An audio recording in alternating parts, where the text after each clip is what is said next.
Hey, Insta family, how are you guys? Coming on this afternoon to talk to you about lots of things that I have observed recently in the coaching industry, in this self-development, spiritual industry that we're all in.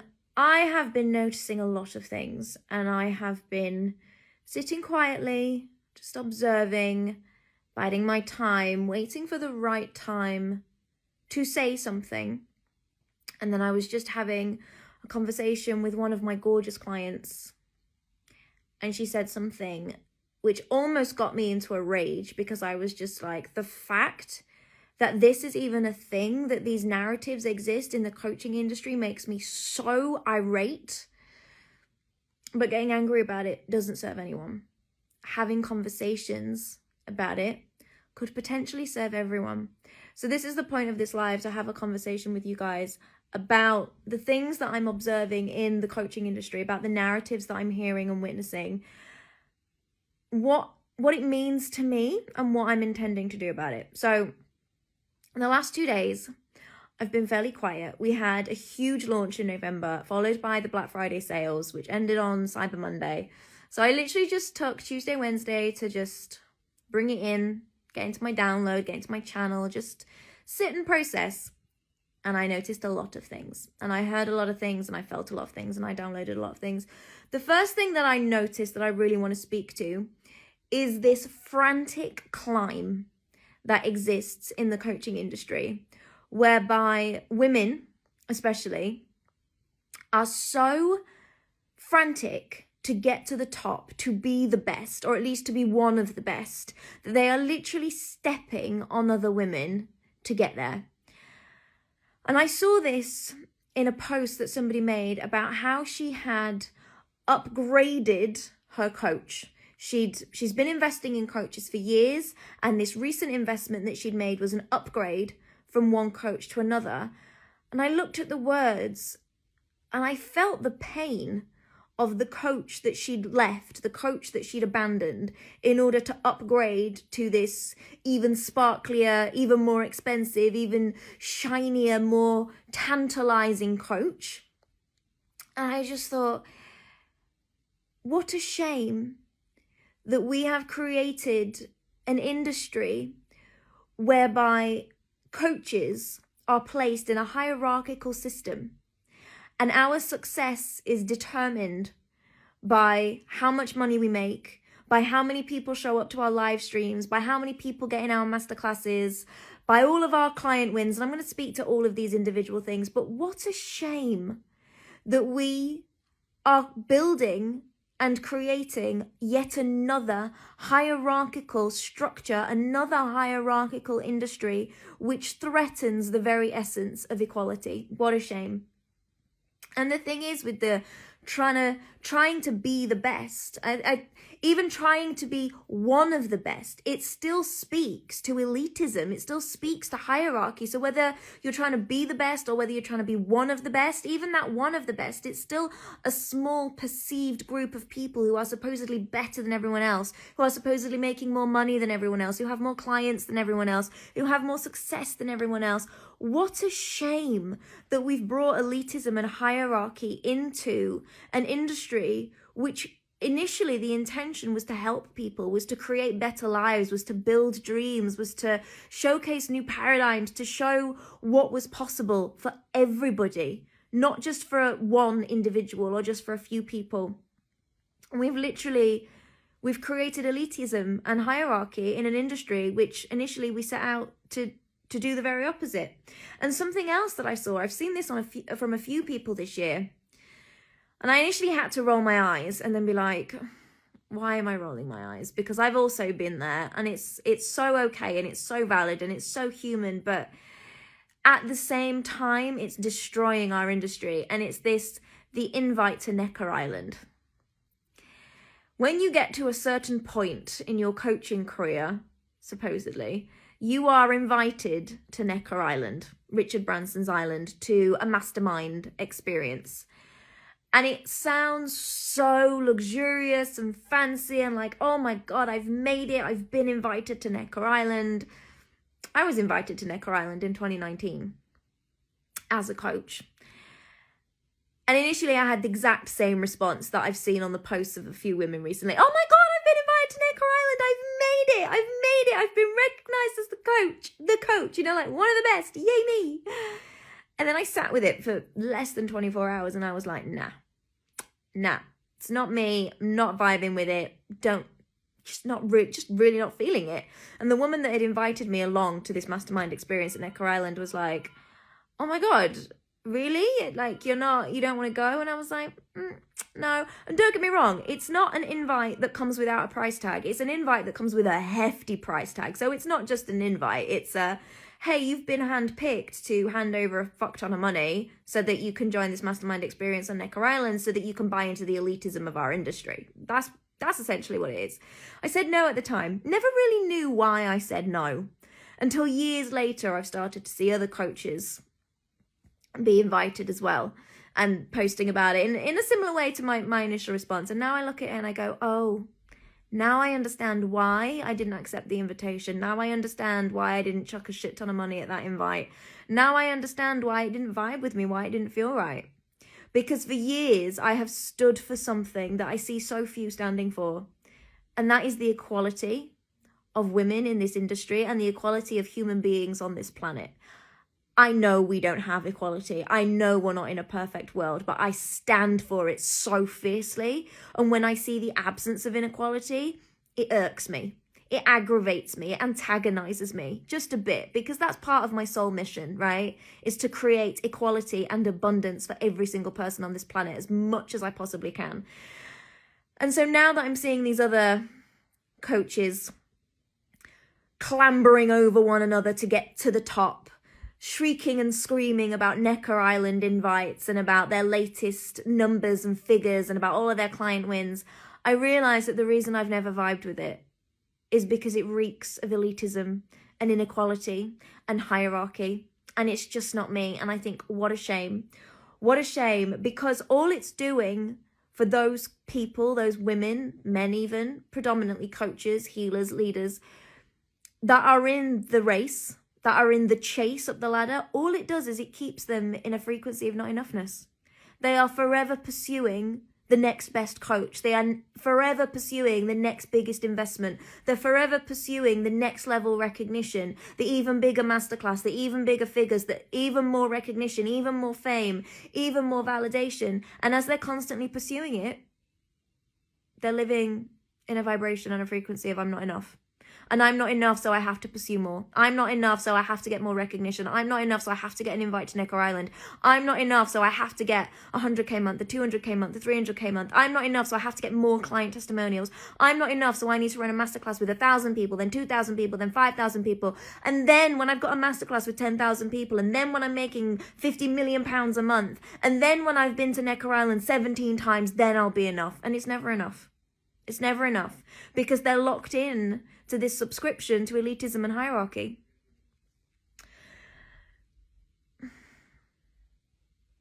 And there's something else about this as well. I actually made notes for this live because there's so much I want to say.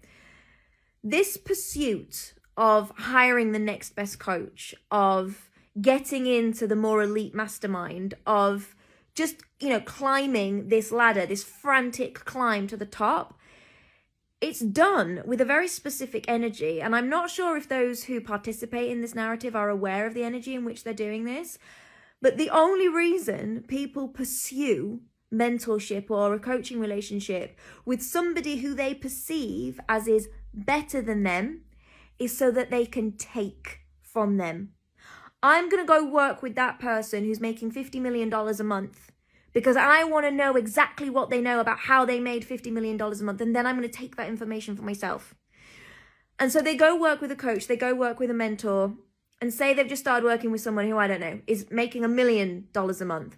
And they go to them, right, how did you do it? Tell me how you did it. I want to know everything about how you've done it. Learn, avid note-taking, off they go, and they implement, they do all of the things. They get to a point where they can't seem to get any further, and it begins to aggravate them, and they're like, oh, I want more. Climb the ladder. No, I'm done with you. Next coach.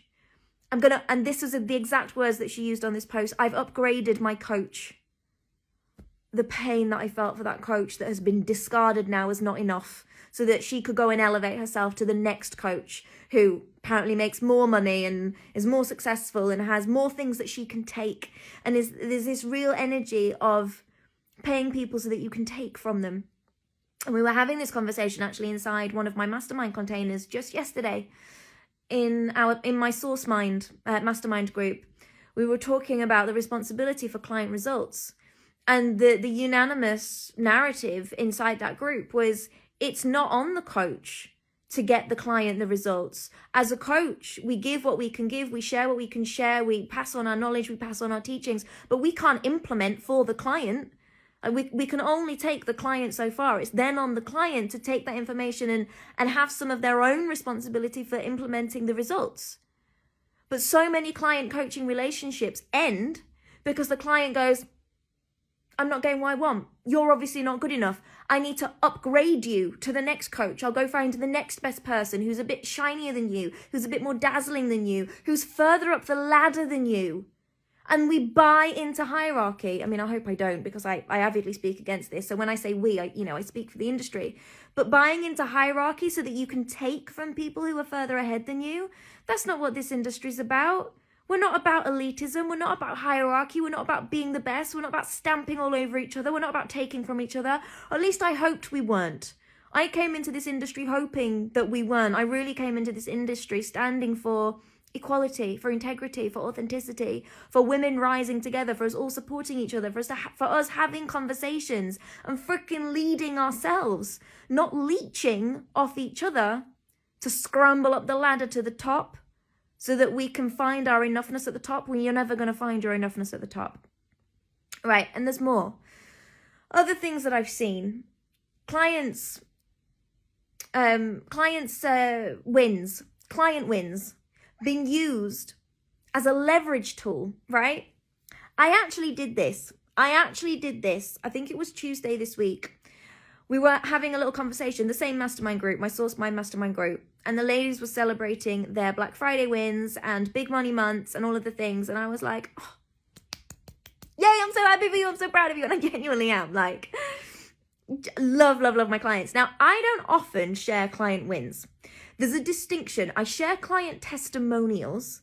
So when people are like, oh my God, that was amazing. Hey, I had the best time vibing with you. That was an incredible conversation. I'm so activated. I'm so elevated. Like, yay. Hey, it's been amazing working with you. Like, I loved it, blah, blah, blah. Testimonial, very different to a client win. And so it's not often I share client wins where it's like, I just did 7K in sales. I've just done 100K month. Like, my clients' achievements aren't my achievements. But on Tuesday, I did a thing. And I shared client wins. And I don't know if you saw on my Instagram, I did the little boomerang thing with my eyelashes. No, it wasn't Tuesday. It must have been Monday because I got my lashes done. So I did my little client win things and I my boomerang things, and I shared my little client wins. And afterwards I felt a bit icky. And I was like, what is that? Because I don't normally do that. Client testimonials I share, but client wins, I don't really do that, and didn't feel like me. And then I saw somebody else doing it. This client's made this much money, this client's made this much money, and they were blocking out the clients' names, presumably to share that client's privacy, because if that client wanted to share that win themselves, they would have done. So they, blocked out the client privacy. And then it hit me like a ton of bricks. And I was like, you are using your client wins as bragging rights. You're using your client's wins as your wins. You are leveraging your client wins as a marketing tool to attract more clients. And I take issue with that, because your client's wins are your client's wins. Celebrate with your client, absolutely. If your client then wants to take to social media and is like, oh my God, I just did 7K in sales on Black Friday, or I just hit my first 100K month, and shout out to my coach for holding my hand and holding space and doing this journey with me, then great, repost it, share it. But your client's wins are your client's wins. They're not your wins. Celebrating your client's wins as your success is like, it's taking power from your client. Your client didn't win because of anything you did. Your client won, your client achieved something because of what they did. Because they took the teaching, the knowledge, the space, the thing. They implemented it and they won. That's the client's win. That's not your win as the coach. When you take that win from your client, you're taking power from your client. And this whole, and then that breeds right back into the elitism, to the hierarchy, to the trampling on each other, taking from each other in order to get ahead, in order to get to where we want to be, in order to be this success. Your clients are not commodities to be leveraged. I don't believe that that's what the coaching industry is about. How is that normal? How is it normal? And I know it's normal because this person that I saw doing it was not the first person that I've seen doing it. I've seen hundreds of people doing it. I've probably seen thousands of people do it. I've even done it myself, but because I did it recently for the first time in a very, very long time, and I recognized that it felt uncomfortable, that's when I started to question it. I was like, how is this normalized? How has treating our client wins as commodities become normal? It's not. And what it does then is it creates even more envy and jealousy and inferiority and hierarchy and elitism, there we go again, in our industry. It's holding up the goddamn patriarchy. It's holding up the exact masculine paradigms that supposedly the female-led coaching industry came together to dismantle. Did we not come together as women in this coaching industry space to stand against the patriarchy, to say we're done with masculine structures and systems, we're done with the toxic masculinity, we're done with patriarchal paradigms that restrict us and suppress us and hold us back? Did we not say we're here as women to stand together, to rise together, to pull the patriarchy down? Did we not say that? Then what the hell are we doing creating systems and structures of hierarchy and elitism in our own industry? What the hell are we doing taking power from our clients? What the hell are we doing upgrading our coaches? What the hell are we doing using that language? Why are we promoting client wins as a tool to create FOMO in non-clients and other clients? Why are we creating envy, jealousy, hatred, rage, inferiority, hierarchy, elitism in the very industry that was created to destroy all of those things? Why are we doing this? And why are we not questioning it? Can we really speak of an empowered, female-led industry whilst we continue to leech off others in the industry and take their power from them, or at least attempt to take their power from them? Can we really do that? And speaking of taking power from people, let's talk about copycats, because this is another way that we leech on each other's power. This is another way that we breed this self-righteousness and this selfishness and this scramble to the top of the ladder, right? There are people out there who will go work with a coach, learn everything they can from a coach, and then copy that coach. There are people out there who will go and do certifications and then literally rip off that certification as their own. There are people out there who won't even work with a coach and will still rip off a coach. Now, I'm going to draw a very fine line here because there are some distinctions. Not everybody can be a divine channel for source. Not everybody can download pure, unique information. And that's okay. I'm not going to sit here and say, I believe that for you to be a valid human being or a valid coach, all of the information that you come up with has to be completely unique to you and downloaded from source. I'm not going to say that because it's unrealistic and it's unfair and it takes away equality. And I stand for equality.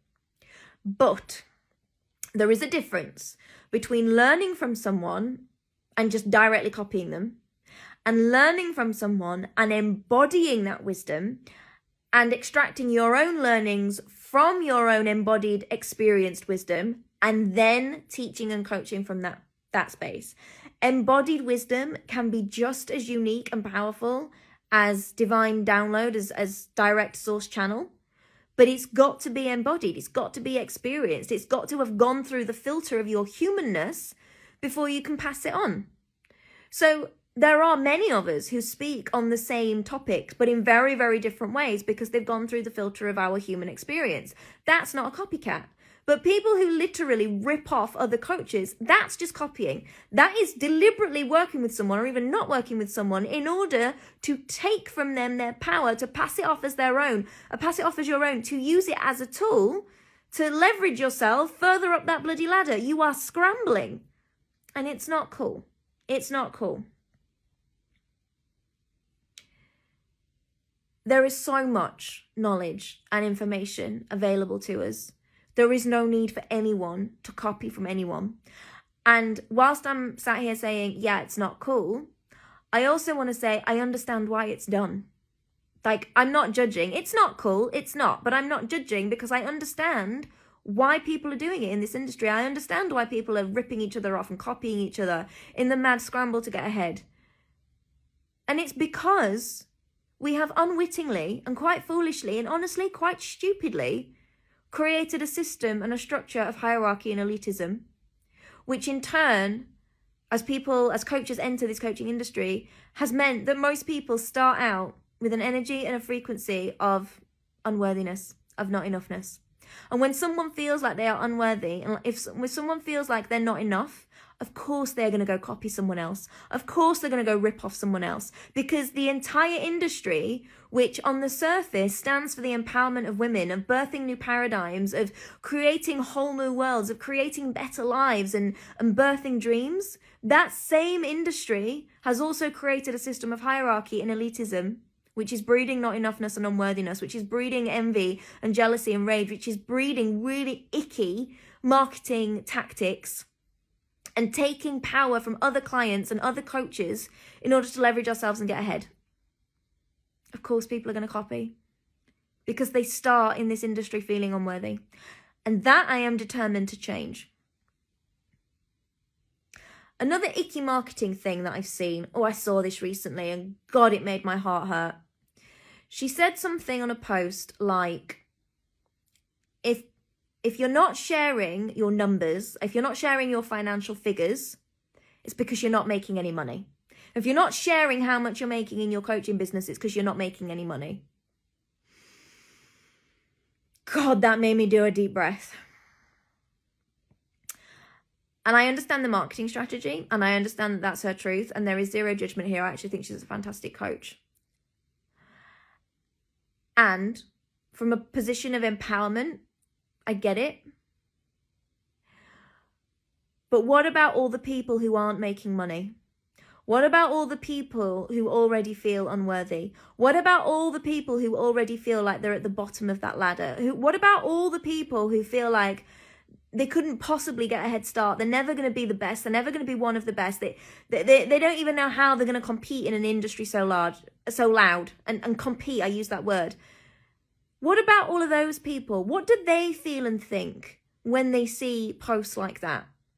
It just exacerbates the narrative that in order to be successful, you've got to have made shitloads of money. That in order to be successful, you've got to have a shit ton of clients. That in order to be successful, you have to be leveraging client wins and sharing your client results right from the off before you've even got a client. Now, I used to share my figures a lot, and I stopped a long time ago. And does it come from a place of the proof's in the fucking pudding? I mean, maybe. I've been around long enough that I think most people are aware now that I'm a self-made millionaire, that in my coaching career I have made multi-millions, that I've been in business for 15 years, that I've just bought my £2 million home, that I live a life completely of my own design, blah, blah, blah, blah, blah, blah, blah. But do I need to ram my finances in your face in order to get you to work with me? I hope not. I really, really hope not, because success is not a £2 million home. Success is not recurring 100k cash months. Success is not 2,000 people who joined my latest masterclass. All is not lost LLC. I wish I knew your name. I probably do, but I just can't think of it right now. What about the people who aren't doing this for the money? We do it for the greatest, highest good. Well, that was my ending piece for the end of this live when I get to the notes. But thank you for saying it, right? Because, yeah, you're damn right. It's not about the numbers. And if you're not sharing your numbers, it doesn't mean you're not making money. It means that you stand for a different truth. So for me, for example, I haven't shared how much money I've made for a while now, I don't think. Not because I'm not making the money. Clearly I am. The lifestyle's right there. The evidence is all over my Instagram feed. I don't need to ram it in your face. But I'm not sharing it because I don't want to encourage the unworthiness, the feelings of unworthiness. I don't want people to feel like they're not enough. I don't want to invalidate coaches who are just coming into the industry trying to figure out how the bloody hell they're going to be supposedly successful. And all of this, as I've been saying right through, is upholding the patriarchal paradigms of toxic masculinity. Systems which threaten our very feminine magic. We all came into the coaching industry, the self-development industry, and the spiritual industry. Thank you, Andrea. I knew your name. We came into the coaching industry, the spiritual industry, the self-development industry to wield and yield our feminine magic, to create change outside of the realms of what has previously been considered normal. We came into this space to change lives. We came into this space to break the rules. And then that very thing that we said we were going to stand against, that very thing that we wanted to create the equal and opposite of, we've brought into our own industry, and it's breeding toxic masculinity. It's breeding patriarchal paradigms that's got our entire industry now operating on a system of hierarchy and elitism. And that sucks. And I really stand against it. And I'm going to do something about it. But firstly, why is hierarchy even such a bad thing, right? Because we've had hierarchy our whole lives. There's always been a hierarchy ever since the day we were born. Every single one of us knows what hierarchy is. Hierarchy just is. Like, it just is. From the playground to the government to the workplace, even to your own family setups, to financial measure. Forbes 30 under 30, Forbes 40 under 40, Forbes 50 under 50, the 100 wealthiest people in the world, the tallest person in the class, the shortest person in the class, the wealthiest person in the room, the poorest person in the room, the one with the most businesses, the one with the most wives. Like, hierarchy has been part of our world for longer than I care to remember. Why is it such a bad thing? This is what I wrote. It creates a ladder of authority which makes us all unequal. We can't all win if we are dependent on someone else being further behind than we are. We'll never stop pursuing that which we don't have if we view others as further ahead than us. And as we view others as further ahead than us, this keeps us in a frequency and a vibration of lack. Hierarchy keeps everybody who's not at the top in a frequency and a vibration of lack. This is the problem. And it means that only one person can win. Only the person at the top can win, or the few people at the top can win. I don't know about you guys, but I'm not in this industry for one person or a few people to win. I'm here for us all to win. I'm here for us to rise together. This is not a vertical hierarchy. I want us to see this as a horizontal thing. Like, we stand together, we rise together, we work together, we converse together. This is something we do. We can't do it if we're all on a ladder and we're all massively trying to scramble up the ladder. Because we're looking at the people going, they've got what I haven't got. And we're looking at the people below going, you need to stay there so that I can be better than you, so that I can feel like I'm successful. What the fuck? That's never going to work. It's never going to work. And actually, that is what's keeping the coaching industry going. That is what makes this industry a consistently growing industry year on year on year on year on year. And whilst it's keeping me in business, I would actually rather hang up my coaching hat than uphold a system that is destroying as many dreams as it creates. I would rather leave than continue to uphold the toxicity that I see in our industry. Obviously, I'm not going to leave, even though that would be the easy thing to do. So instead, I'm going to change it from the inside out. I believe we can all win when we dare to challenge the status quo. I believe we can all win when we start to ask questions, when we start to ask, why and how is it normal that we leverage our client wins and take their power as our own? Why and how is it normal that people are copying each other and ripping each other off in this industry? Why and how is it normal to be sharing your financial wins as a marker of your success? Why and how does an invite to Necker Island make you somehow better than everybody else? When we start to ask these questions, when we start to challenge the status quo, that's when we all win. And you know that this is true because this is what's happening on a macro scale. So outside of the coaching industry, in the world at large, what's going on a macro scale with COVID, with the pandemic, with so many humanitarian issues, the fact that people are starting to ask questions, question the norms, question the old paradigms, question how things are the way they are, the fact that people are asking the questions, that's now what's causing us to all begin to rise together and win. I believe we can all win when we dare to challenge the status quo, both inside our industry and outside of our industry. So, with that in mind, I've got a new masterclass. It's called The Descent. She Who Dares Wins. It is a money masterclass into the depths of all that is holding you back. It's a 3-day event that I'm running this month. I've already forgotten the dates. December 15th, 16th, 17th. It's a Wednesday, Thursday, Friday. It's a 3-day event. It's held online. We are going to go on a journey that's going to make you very uncomfortable, that's going to shake you to the core, that's going to ask you a lot of questions. We are going to challenge the status quo of the normal that you have lived in this year. And we're going to question it so that we can dissemble it so that you can go into 2022 birthing your own paradigm.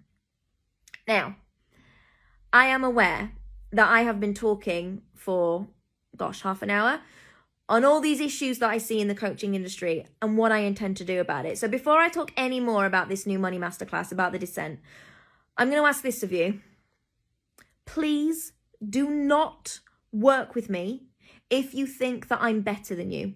If you think that I'm more successful than you, if you think I'm further ahead than you, please, please, please do not work with me if you are subscribed to hierarchy. If you're called to work with me because me and you are on the same page. Work with me because we speak the same language.